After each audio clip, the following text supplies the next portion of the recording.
জীবিকা অনেক বৈচিত্র্যময়। জীবিকার তাগিদে মানুষ বিভিন্ন পেশা বেছে নেয়। ঠিক তেমনি এই চাচা হরেক মাল বিক্রি করে এভাবে দিনের পর দিন তার আর এটা পানি খাদ্য নিলে 80 ছোড়া 10 টাকা লাগে না মানে জোড়া আছে হ্যাঁ একটা নিলে চলি খাদ্য নিবে না একটা বার করেন তো দেখি এটা কি এটা ধুপি করার নাকি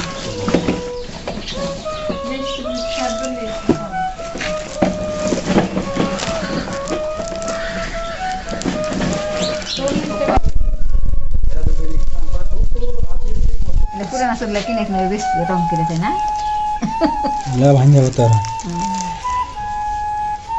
আপনার বাড়ি কত বাবাজি? বাড়ি কানো থানা ইউনিয়ন কামারকা আমার পাড়া। ব্যবসা তো বহুদিন ধরে করেন তো নাকি? হ্যাঁ 5 বছর ধরে সাইকেলে যাওয়া আসা করেন না? না তো থাকে যে বাড়ি ছাইলে দেয় না পাকার মাছ ভরলা আছে বড়গাছি ফাঁকার মাথা। থেকে যায় বাড়ি দিলে সাইকেল ঠিক আছে তো এইগুলো কালেকশন করেন কোন জায়গা থেকে? এই মালটাল এটা কিসব কিশোরহাট থেকে। কিসব নটা নটা থেকে। বাসিটা একটু বাজান।